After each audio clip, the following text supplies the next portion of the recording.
Hello everyone, welcome back to this channel. आज हम इस वीडियो में डिस्कस करेंगे थर्ड पार्ट की एटीट्यूड। हमने पिछली दो वीडियोस में समझा है स्किल सेट के बारे में, एबिलिटी के बारे में। अगर आपने वो वीडियोस नहीं देखी हैं तो पहले वो वीडियोस देखिए, तभी आपको इस वीडियो का रेलेवेंस समझ आएगा। तो इस वीडियो में FMCG interview questions and answers की वीडियो में हम समझेंगे एटीट्यूड कैसा होना चाहिए सेल्स ऑफिसर का, एटीट्यूड में क्या क्या आता है और उसमें हमें करना क्या है।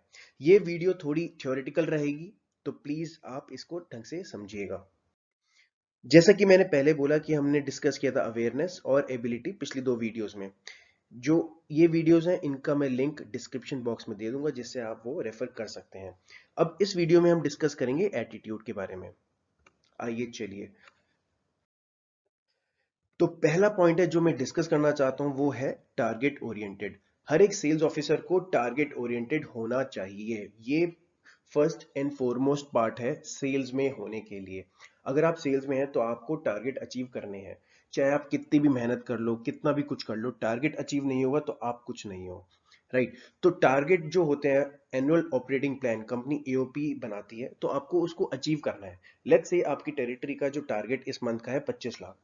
राइट। तो आप ये कहते हो कि मैंने 25 लाख नहीं, मेरा 20 लाख हो रहा है, लेकिन मैं बहुत मेहनत कर रहा हूँ। सुबह 9 बजे से रात के 7 बजे तक, 8 बजे तक मेरा मार्केट में विजिट होता है। मैं आउटलेट के पास जाता हूँ, ऑर्डर लेता हूँ, मेहनत करता हूँ, धूप में रहता हूँ, लेकिन फिर भी 20 लाख हुआ।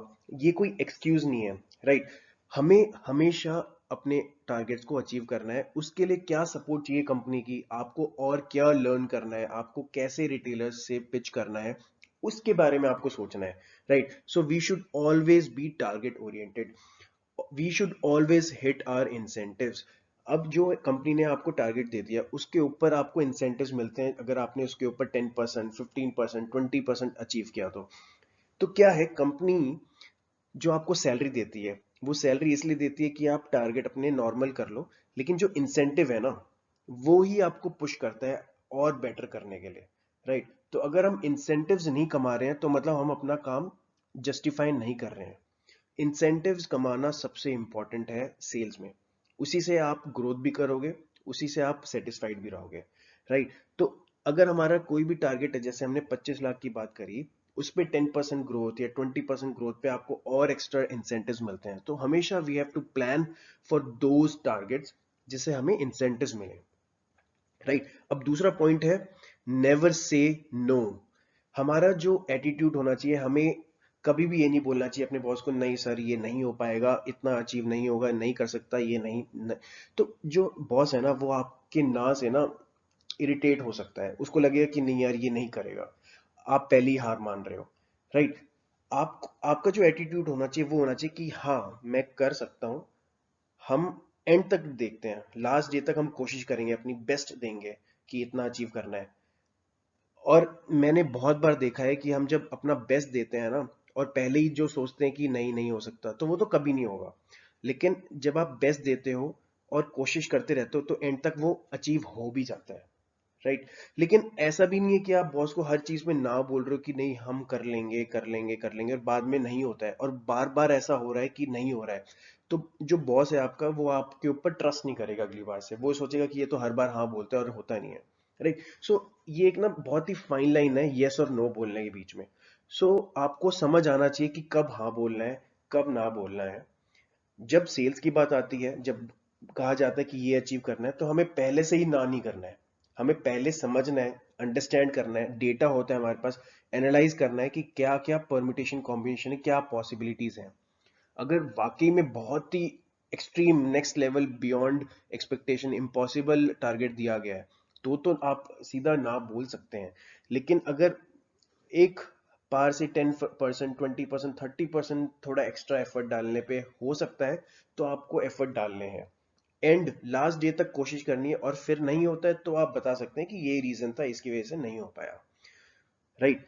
अब हम आते हैं थर्ड पॉइंट पे, नेटवर्किंग। अब हमने डिस्कस कर लिया कि टारगेट ओरिएंटेड होना चाहिए हमें, हमें हर बात पे करना चाहिए हाँ अपने बॉस को। लेकिन ये सब कैसे होगा? नेटवर्किंग के थ्रू। अगर आप अपने रिटेलर्स के साथ, डिस्ट्रीब्यूटर के साथ अच्छी बॉन्डिंग नहीं बनाते हो, जो उनका साइकोलॉजी है, वो नहीं समझ पाते हो, तो आप नेटवर्किंग नहीं कर पाओगे। नेटवर्किंग नहीं कर पाओगे तो सेल्स टारगेट अचीव करना बहुत मुश्किल हो जाता है, राइट। तो क्या होता है, जैसे रिटेलर्स हैं, अगर आपकी बॉन्डिंग है तो वो आपसे एक्स्ट्रा सेल करवा सकते हैं। आप उनसे बोल सकते हो कि यार ये मेरे कहने पे 2 आर्टिकल और ले लो, 10 SKUs और ले लो। ऐसे करके आपकी सेल वैल्यू जो है, एवरेज सेल्स ऑर्डर, वो बढ़ेगी, राइट। और हमें जो प्रोडक्टिव कॉल्स है, PC जिसको बोलते हैं, वो बढ़ाने हैं, राइट। तो नेटवर्किंग के थ्रू ही बढ़ता है। और ये कैसे होगा, अगर आप कस्टमर के बारे में समझोगे, उस उनके ख्याल रखोगे, always focusing on how to solve customers problem. अगर उनकी प्रॉब्लम आपकी प्रॉब्लम है तो आप बहुत सक्सेसफुल हो सकते हो, right. Following up and staying in touch with people. जितने भी रिटेलर्स हैं, डिस्ट्रीब्यूटर्स हैं, जितने भी आपके फील्ड में हैं जिनको आप जानते हो, उनके साथ आपको टच में रहना है, उनसे बात करते रहो, क्या चल रहा है उनकी जिंदगी में एज एन प्रोफेशनली। कोई कोई और एरिया में काम कर रहा है तो उसका कैसा टेरिटरी चल रहा है, उसको क्या प्रॉब्लम्स आ रही हैं, क्या अच्छा लग रहा है, तो उससे भी सीखने को मिलता है। आपको पता चलेगा कि आपको क्या इम्प्रोवाइज करना है।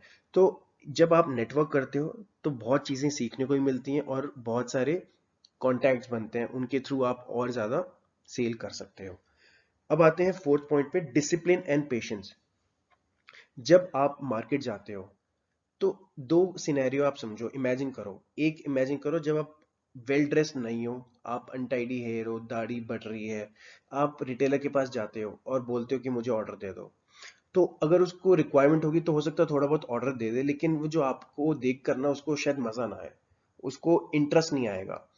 और दूसरा सिनेरियो सोचो, आप बिल्कुल प्रोफेशनली अच्छे कपड़े पहन के, बिल्कुल वेल ग्रूम्ड, बाल आपके सेट हैं, सब कुछ है, आप उसके बाद मार्केट में जाते हो, उस आउटलेट के पास जाते हो। पहले तो वो ना आपको देख के ही खुश हो जाएगा कि हाँ यार कितना स्मार्ट लग रहा है, कितना तरीके से तैयार होके आया है ये, राइट। वो इंप्रेशन ना बहुत इंपॉर्टेंट है। उसके बाद आप उससे ऑर्डर अगर वो दे रहा है तो उस पे अब मल्टीप्लायर कर सकते हो, थोड़ा और ऑर्डर ले सकते हो। तो ये बहुत मैटर करता है। सेकंड है मेच्योरिटी और कॉन्फिडेंस। अगर आप मार्केट जा रहे हो, आप मेच्योर होने चाहिए, आपको पता होना चाहिए कि मार्केट में हो क्या रहा है, स्कीम क्या चल रही है। ऐसा आपको दिखाना है कि आपको सब पता है कंपनी के बारे में। क्योंकि जब आप मार्केट जाते हो आप कंपनी होते हो, आप इंडिविजुअल नहीं होते हो, आप कंपनी को रिप्रेजेंट कर रहे हो, right. So confidence is very important. And also should be able to reject, should be able to face the rejections. क्योंकि क्या होता है ना, सेल्स में कोई भी ऐसा इंसान नहीं जिसको हर जगह से हाँ मिले, ऐसा इम्पॉसिबल है। अगर आप 10 जगह जाओगे, आपको हो सकता है कि 10 में से 8 जगह से ऑर्डर मिले, 5 से मिले, 6 से मिले, कभी कभार 10 में से 10 में से मिल जाएगा, लेकिन ज्यादातर आपको 100% कहीं से नहीं मिल सकता है, राइट। तो आपको ये समझना है कि ये रिजेक्शंस पार्ट है, उससे आपको डिमोटिवेट नहीं होना है, आपको सैड नहीं होना है कि नहीं यार इससे ऑर्डर नहीं आया, अब क्या होगा, खत्म। आपको बस लड़ते जाना है, हर आउटलेट आपके लिए नई जिंदगी है, आपको लड़ना है और आपको सेल लेके आनी है, राइट। अब आते हैं हम आखिरी पॉइंट पे, वो है विजनरी। अब आपको विजनरी बनना है। विजनरी का मतलब है कि आपको प्लानिंग करनी है, उसके बाद उसको एग्जीक्यूट करना है। प्लानिंग इन एडवांस, ठीक है। जब आप आउटलेट पे जाते हो, आपको आउटलेट के बारे में सब पता होना चाहिए, उस आउटलेट रिटेलर के बारे में पता होना चाहिए, वो करता क्या है, उसके पास कौन कौन से SKUs आर्टिकल्स रखे होते हैं। तो आपको अगर ये पहले से ही पता होगा तो आप उसके साथ जब बात करोगे ना, तो आप स्मार्ट टॉक कर पाओगे, ना कि बस कि सेल दे दो, ये कर दो, वो कर दो। अब आपको ना डेटा ओरिएंटेड आंसर्स देने होते हैं। जब भी आप किसी से बात करो, उसका जो बात होती है ना, आपका डेटा बैक्ड होनी चाहिए, जो भी बोल रहे हो, ठीक है। फॉर एग्जांपल आप एक आउटलेट पे हो, अब उसको बोलते हो कि सर आपने ये वाला SKU नहीं लिया, बहुत आर्टिकल बिकता है आपके यहाँ पर, क्यों नहीं ले रहे हो। तो कहेगा नहीं मैंने तो कभी लेता ही नहीं, एक आध बार लिया है, बिक जाता है लेकिन ज्यादा नहीं बिकता। तो उसको आप बता सकते हो कि सर देखो, आपने पिछले 4 महीने में आपने इतनी बार लिया है और ये आपका बिक चुका है।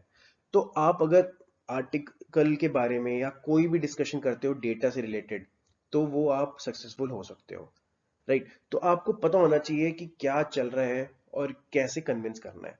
प्लस कोशिश करो कि जो आपके टारगेट्स हैं रिटेलर के साथ या डिस्ट्रीब्यूटर के साथ, वो मंथ के पहले ही फिक्स कर लो। कोशिश करो डिस्ट्रीब्यूटर से बोलो कि यार आपको इस महीने 20 लाख का धंधा करना है, 40 लाख का धंधा करना है। वो मना करेगा, वो कहेगा नहीं इस बार तो मंदा है, मार्केट स्लो है, पैसा नहीं आ रहा, 40 नहीं, 50 नहीं, 20 ही हो पाएगा।